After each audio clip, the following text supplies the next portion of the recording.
Good evening, everybody. It is Tuesday night at Knox Makers, and we know what that means. It's time for show and share. We do this every Tuesday so we can see what everybody is working on, what they've made, failures, things that have blown up, caused smoke or fire or whatever. So let's just show some stuff, okay? First of all, we have David, who has his engravings. Do you invite people up to see your engravings? I don't need to invite anybody anywhere because I'm going to show them up here. Okay. All right, so I've recently kind of started learning how to do push hand engraving, and we got the Makers Market coming up, and we got the little mystery bobble machine, so I've made some little engravings that I'm going to put in the capsules.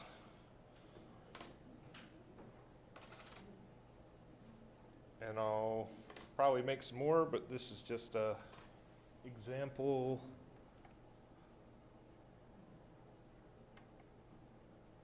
of some of the ones I've done.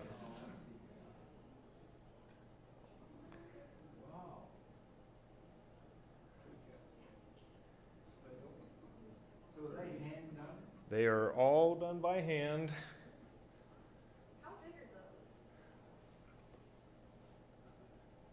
This is the biggest size, and this is a slightly smaller size. You put your gum on next to one? There you go. So How big is your thumb? slightly above average, maybe? I don't know. I've got pretty big hands. So anyway, they're going to go into the little bobbles, and that'll be my contribution.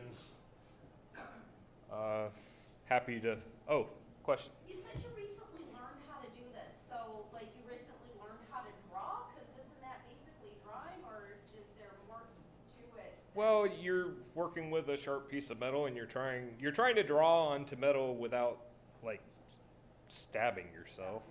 So So is it a Dremel that you use for this, or what's the tool for? so I'm using a onlet style palm graver. So it's, I can show you. So your analogy. Yes. It's called a graver. The tool is a graver. Graver? The tool is called a graver. He's engraving. So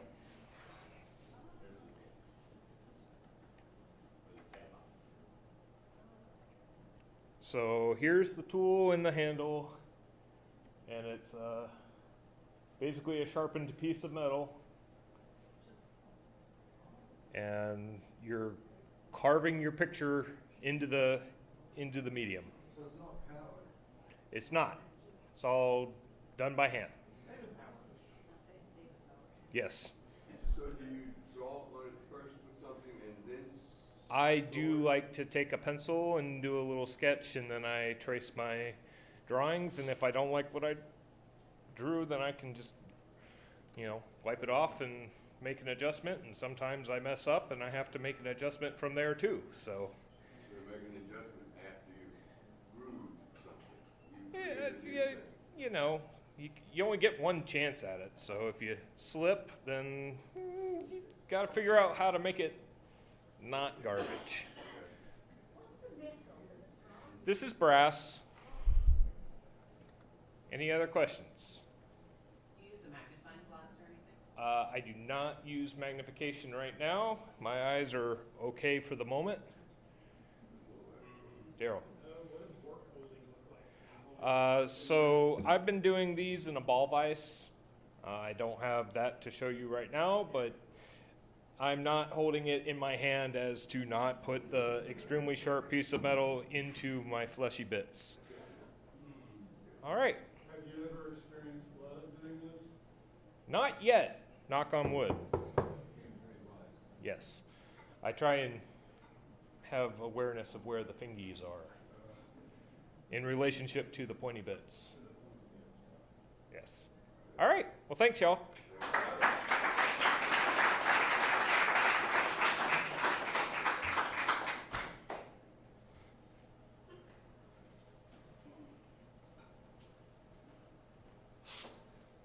Thank you, David. That's fascinating for sure. Since we are on the interwebs, we have to say hello to Rosemary and Bella and Dodie. Hi. And next, we will be thrilled by Toby with model, is this version 3.5? Yeah. Model version 3. I don't know what number it is. 6. Sure. Whatever. So, I've been doing a few projects with printing beer tap handles, believe it or not. It doesn't matter, it could be a little small statue or whatnot. But in the previous models that I've done, see if I can go ahead and zoom in a little bit. I've basically put a tilt sensor in there. So basically these are hollow resin. It's got fairy lights in it. It has a mercury switch for a tilt sensor. So when you actually pull it for like a beer tap handle, it lights up. And when you push it back, it actually turns back off. So this is actually one that I've done, and it's actually there on Kingston Pike Hooters on one of the actual taps. Well, the thing about it is, so this is actually the size of one of them. So I did go to my car and get a scratched up one that was just in my car. So as far as the quality, because it's translucent and see-through, it's kind of hard really to see, although you see a lot of the scratches. The base that I've been doing has been completely solid. So I've got a little small pocket that I do all the wiring. I've got a little hole that I put the tilt sensor in. I got a little hole that the battery box glues to the outside, and it's just basically a solid pyramid that's got a screwed in piece of metal that screws down to it. Well, I screwed up the other day, and I printed one in entirely solid gray to show one of the girls the quality of the next scan that I did of her.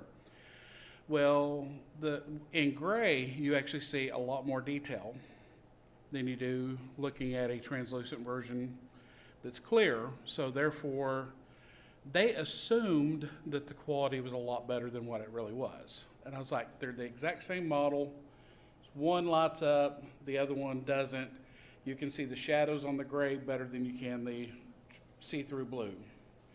So one of the girls had me go ahead and do the light-up version of her in her Hooters uniform. But she also happened to, about a month ago, win the Miss Pennsylvania International 2026 competition in Pennsylvania. And she also graduated from college and had her parents come up for graduation and everything. And my idea was like, hey, it'd be kind of cool to go ahead and do one of those tap handles since your parents have a actual pull tap in their basement of you in your Miss Pennsylvania uniform. So therefore, we actually scanned her in her Miss Pennsylvania uniform as well. And so, I mean, there's a lot of detail in it. You can even see the little shoe and everything. So I was actually pointed out by someone else a while ago that you could see the ring on her finger.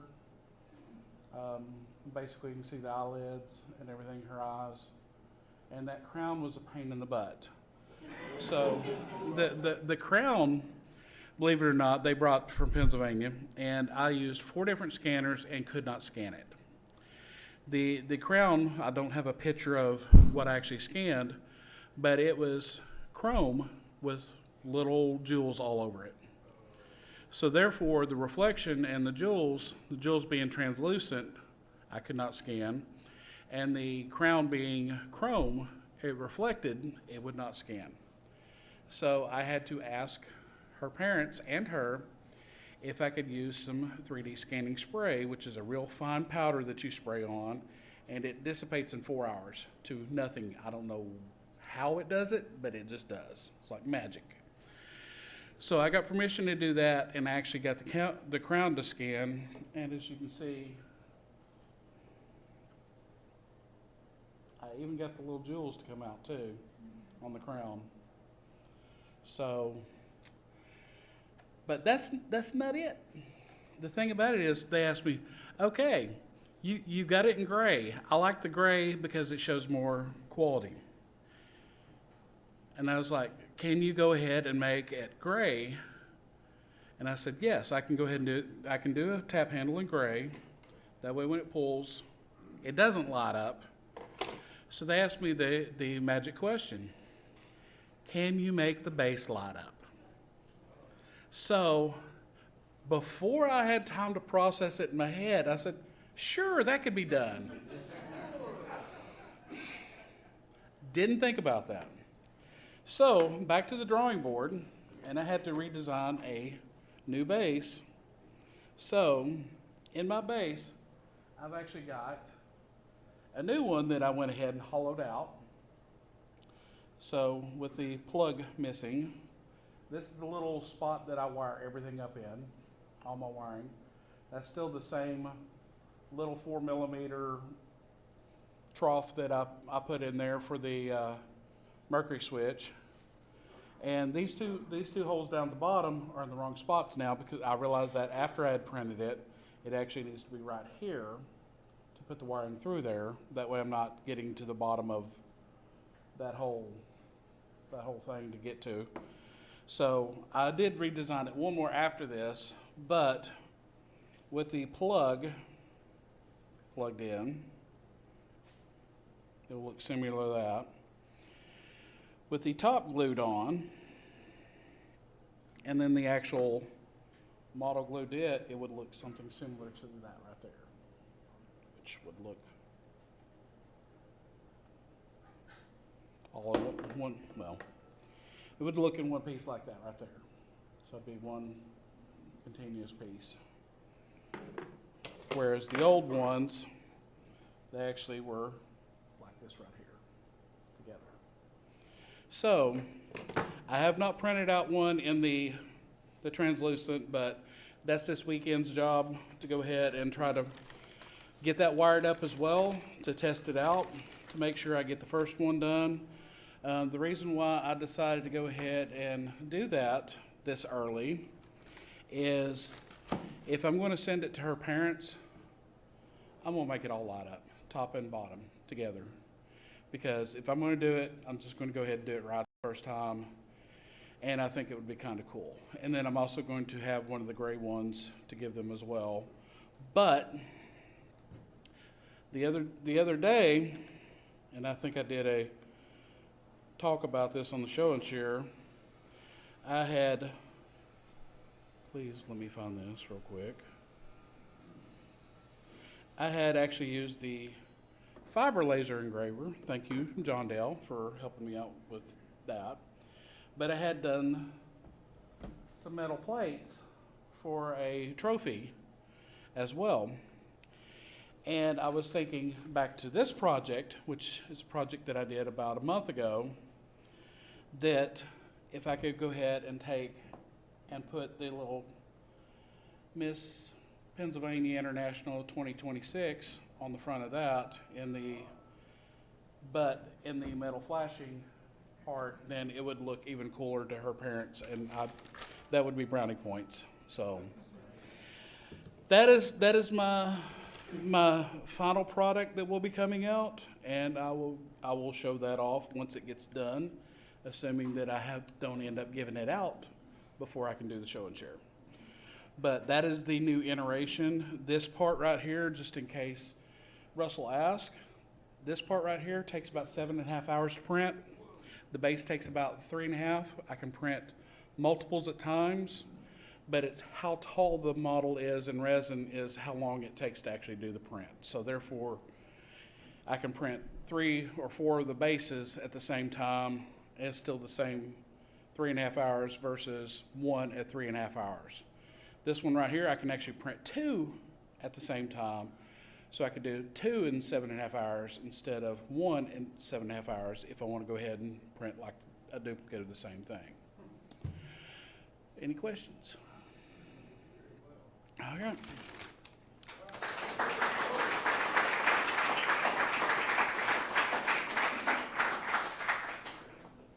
Thank you, Toby. Can't wait to see the next iteration. And hello, John Dale.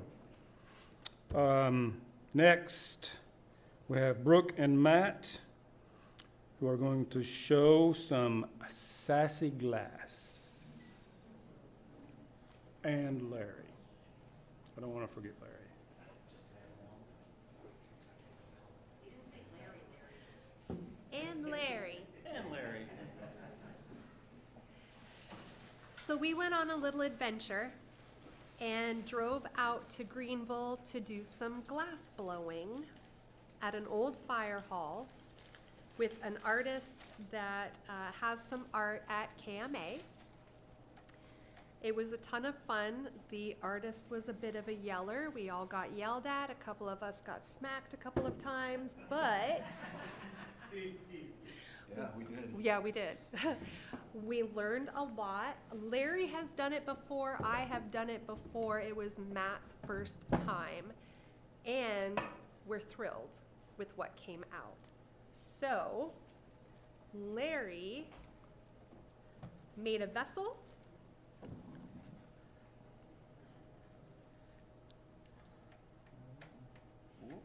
Oh, look at that. We have 372 pictures of our adventure, of course.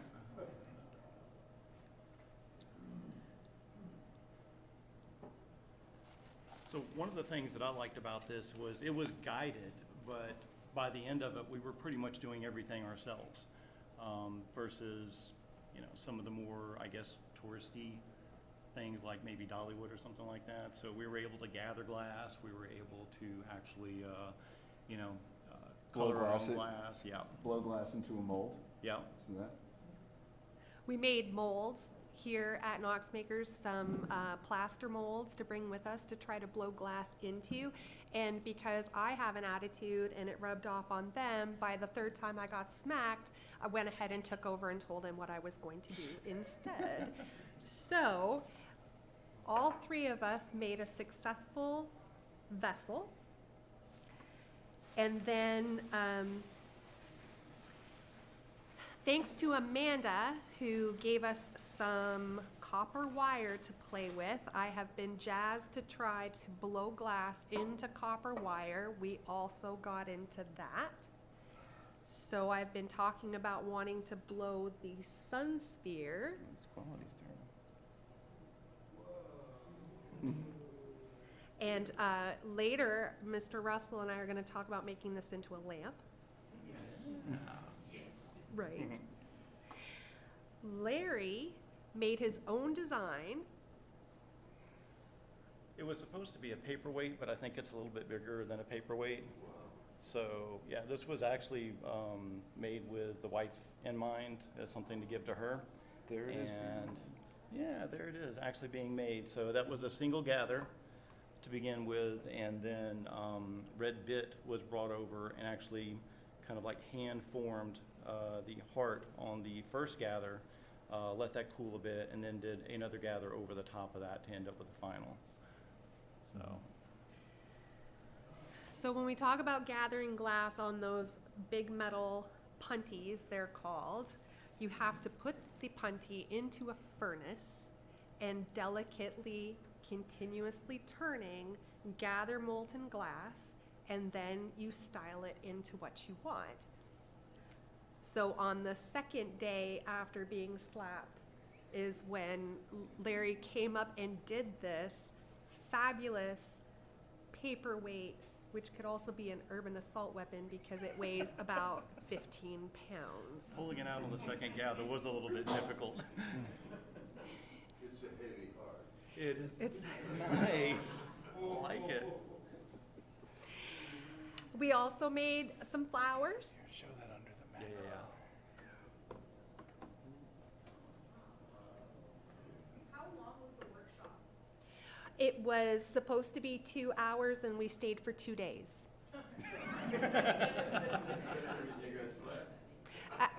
Yes, well, we wore him out. He did kick us out both days at 4:30. To be fair, the slapping was purposeful. It was to keep us from burning ourselves, because when you sit down, it's natural to want to grab the gathering bar, and it's hot. And so, yeah. But none of us got burned. Nobody kicked any glass, nobody melted any rubber. It was all very successful, and if anybody wants to know more about this particular shop in Greenville, we have made an introduction, and if you want to give it a try, it's great fun. It is. All right. Yeah. How many of you were in the workshop? The, Just the three of you? the Yeah. 3 of us. It was a max of 2 people, so I brought 2 people. We broke some rules. It's the way we roll. Oh. How much? He gave us a deal that he Yeah. regretted immediately afterwards. For the 2 days, each of us paid 300. 300 for both days. 300 for both days. Yeah, three. I 300 doubt it'll each. be that cheap again, but it was 300 for both days. A piece, A piece. 300 each, yeah. A piece. Glass is very expensive. The electricity to keep it molten is expensive, and the insurance had we actually hurt ourselves or him was also probably something he was worried about. And then we were fortunate enough to try out our vessels and share a beer and cheers. So they work, no leaks. Any other questions? Good, thank you.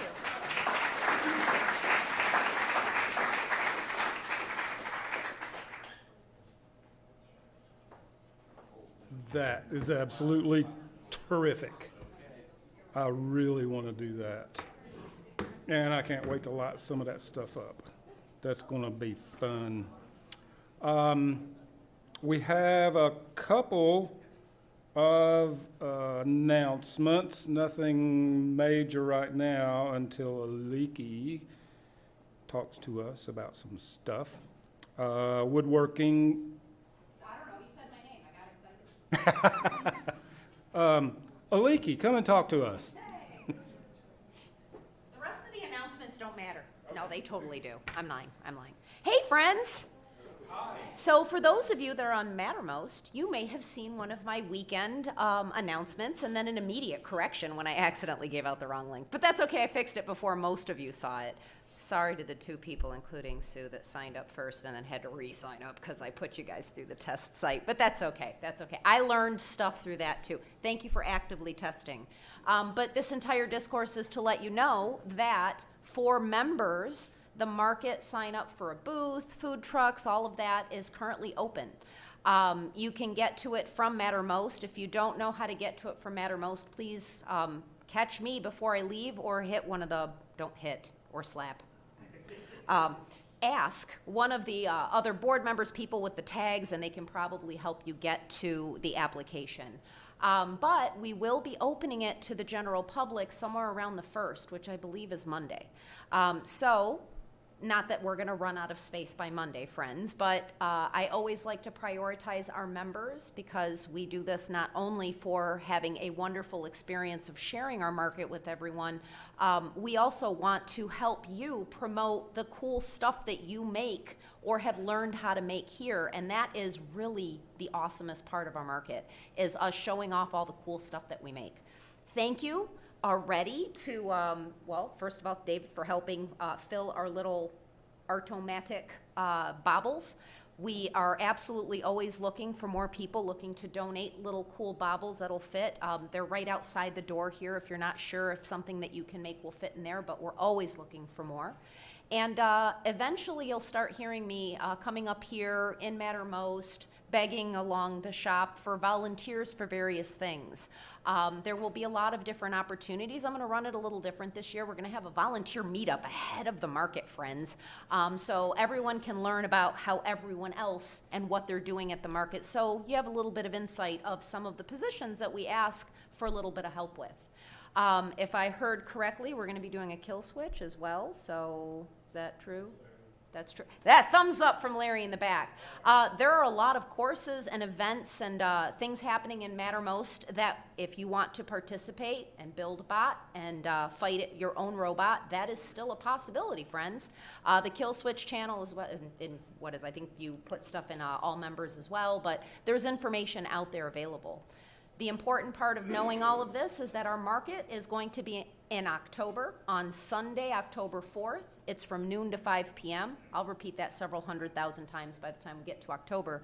But really, I want to get excited with you about your participation, hopefully as a participant as with a booth, or if you're going to volunteer, but definitely make plans to be there on October 4th with us. Oh, we have a question. Yes. Are you guys gonna be doing another poster contest for advertising or do anything else special for advertising for it? Are you volunteering to create more advertising? Hey. Sean in the back would love to answer that question. It's not a contest, it's just open invitation. No, it's totally a contest for my love. And please create as many posters as you can, and I will tell you who won, probably on October 5th. Okay, awesome. Excellent. Any other delightful questions? Wonderful. Well, thank you, Russell. You can have her back.